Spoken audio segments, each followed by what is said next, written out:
नमस्कार दोस्तों, मैं ज्योतिष आचार्य वासुदेव मिश्रा आपका अपने चैनल एस्ट्रो मास्टर वासु में हार्दिक अभिनंदन करता हूं। दोस्तों, आज का यह ज्योतिष का कार्यक्रम आप लोगों के लिए यानी कि मिथुन राशि वालों के लिए बड़ा ही खास कार्यक्रम साबित होगा। आज हम चर्चा करेंगे ग्रहों के सम्राट सूर्य के राशि परिवर्तन प्रभाव के बारे में। जी हाँ, बीते 16 नवंबर 2024 की प्रातःकाल 7:57 पर भुवन भास्कर सूर्य अपनी वर्तमान नीच राशि वायु तत्वीय राशि तुला राशि को छोड़कर अपने मित्र सेनापति मंगल की साधारण अर्धजलीय राशि वृश्चिक राशि में प्रवेश कर चुके ने, जहां कि वो 15 दिसंबर 2024 की मध्य रात्रि तक रहेंगे और इसके पश्चात धनु राशि में प्रवेश कर जाएंगे। तो ऐसे में सम्राट सूर्य का वृश्चिक राशि में गोचर करना आप सभी मिथुन राशि के जातकों के लिए कैसा रहने वाला है। इस गोचर काल के दौरान सूर्य कहाँ कहाँ पर आपको सकारात्मक परिणाम प्रदान करेंगे, तो कहाँ कहाँ पर सावधानी बरतनी होगी। साथ ही साथ सूर्य के इस गोचर काल को बेहतर बनाने के लिए क्या उपाय आप कर सकते हैं, सभी बातें विस्तार के साथ आपको बताएंगे। इसलिए वीडियो में लास्ट तक बने रहिए।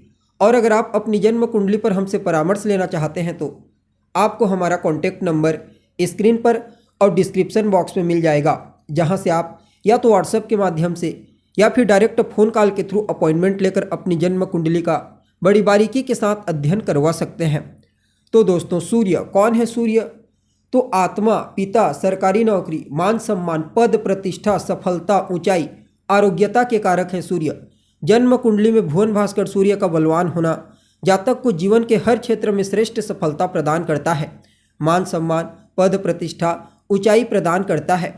ऐसे लोग आरोग्य होते हैं, पिता के साथ तालमेल बेहतर, सरकारी कार्यों से लाभ होता है। ठीक इसके विपरीत जन्म कुंडली में सूर्य का कमजोर होना जातक को जीवन काल में बहुत ज़्यादा संघर्ष करवाता है। इसके बावजूद किसी भी फील्ड में कोई श्रेष्ठ सफलता की प्राप्ति नहीं हो पाती। शासन प्रशासन से नुकसान, मान सम्मान की हानि, पिता के साथ तालमेल में कमी, नेत्रजन्य पीड़ा और हड्डियों से संबंधित तकलीफ सूर्य कमजोर होकर जातक को दे देते हैं। इसलिए हर परिस्थिति में, चाहे जन्म कुंडली हो या गोचर कुंडली, सूर्य का बलवान होना आवश्यक हो जाता है। वैसे देखा जाए तो सूर्य की संक्रांति यानी कि सूर्य का परिवर्तन हर महीने होता है, इसलिए यह सामान्य सी बात है। लेकिन जब अन्य ग्रहों के इन्फ्लुएंस में आते हैं सूर्य, खास करके राहु, केतु, शनि, देवगुरु बृहस्पति जैसे ग्रहों के इन्फ्लुएंस में आते हैं, तब इनके गोचर काल को समझना आवश्यक हो जाता है। और इस बार देवगुरु बृहस्पति के साथ जो वृषभ राशि से गोचर कर रहे हैं, समसप्तक योग बनेगा, अर्थात दोनों ग्रहों की एक दूसरे पर दृष्टि होगी और शनि के साथ चौथे दसवें का यानी कि केंद्र का कॉम्बिनेशन बना रहे हैं। इसलिए सूर्य का वृश्चिक राशि में गोचर आप सभी मिथुन राशि के जातकों के लिए कई मामलों में बड़ा ही अद्भुत होने वाला है। अब देखिए, सूर्य का यह गोचर आपकी राशि से किस भाव में हुआ है, तो षष्ठ भाव में। सूर्य आपके लिए तृतीय स्थान के स्वामी बनकर षष्ठ भाव से गोचर कर रहे हैं।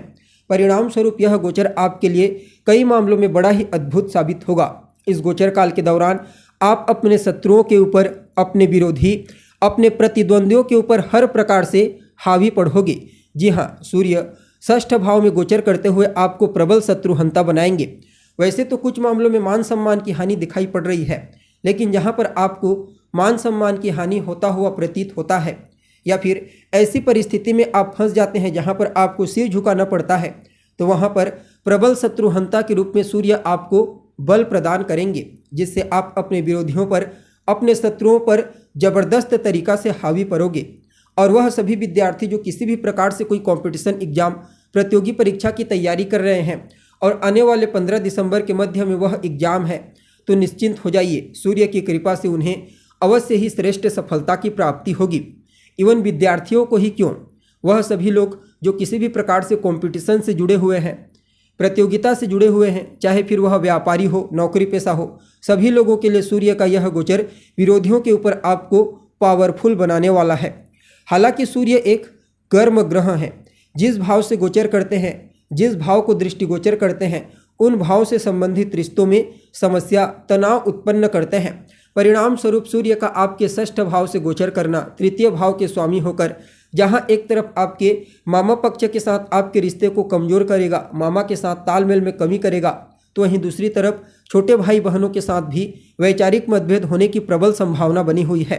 वैसे तो जीत आपकी ही होगी, लेकिन इस समय रिश्तों में तनाव उत्पन्न होने की प्रबल संभावना नजर आ रही है। बाकी देखा जाए तो आपके पराक्रम, पुरुषार्थ आपके एफर्ट को बढ़ाने का प्रयास करेंगे। आप अपने पुरुषार्थ से, अपने मेहनत से अपने लक्ष्य को अवश्य प्राप्त करने वाले हैं और यह तो आपके लिए मूल मंत्र की तरह कार्य करेगा। जी हाँ, अनवरत आपको पुरुषार्थ करना है, मेहनत करना है, सफलता आपको अवश्य प्राप्त होगी। सूर्य का यह गोचर आपके एफर्ट को बढ़ाने के साथ साथ आपके कम्युनिकेशन गैप को भी फुल फिलअप करने वाला है। जो जातक सेना, मिलिट्री, पुलिस फोर्स इत्यादि के क्षेत्र में कार्य करते हैं या फिर उन क्षेत्रों में कार्य करने के लिए प्रयत्नशील हैं, उन सभी लोगों के लिए सूर्य के इस गोचर काल को किसी वरदान से कम नहीं कहा जा सकता। बाकी जो जातक मीडिया के क्षेत्र से जुड़े हुए हैं, टेलीकॉम कंपनी में मैनेजमेंट के सेक्टर में कार्य करते हैं, उन सभी लोगों को सूर्य की सकारात्मक कृपा दृष्टि प्राप्त होने वाली है। बाकी कोर्ट कचहरी के मामलों से भी काफ़ी हद तक आपको राहत दिलाने का कार्य करेंगे, क्योंकि अभी बृहस्पति की 5वीं दृष्टि सूर्य पर है, तो जीत आपके पक्ष में आएगी अगर आप कोर्ट कचहरी से संबंधित किसी भी प्रकार के कोई मामले में फंसे हुए हैं तो।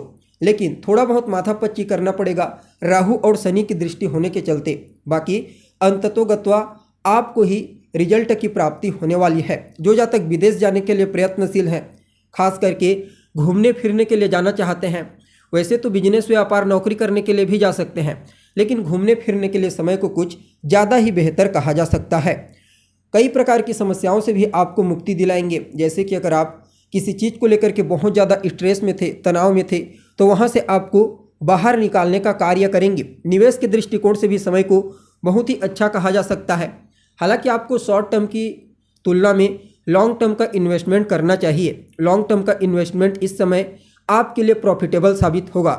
बाकी सूर्य स्वयं सफलता के कारक ग्रह हैं और षष्ठ भाव को प्रतियोगिता, कंपटीशन का कहा जाता है, तो निश्चित तौर पर इस गोचर काल को बाकी अन्य मामलों में एक साइड रख दें और एक साइड केवल और केवल सफलता के मामले में रख दें, तो इसे बहुत ही अच्छा कहा जा सकता है, क्योंकि सूर्य पर देवगुरु बृहस्पति के साथ साथ राहु और शनि की भी दृष्टि है।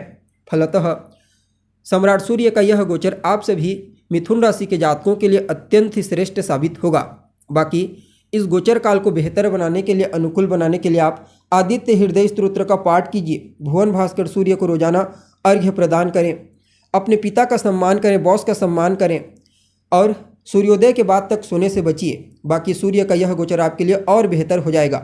तो दोस्तों, उम्मीद है जानकारी आपको पसंद आई होगी। अभी के लिए बस इतना ही। पुनः मुलाकात होगी एक नए और ताज़ा एपिसोड में। तब तक के लिए नमस्कार।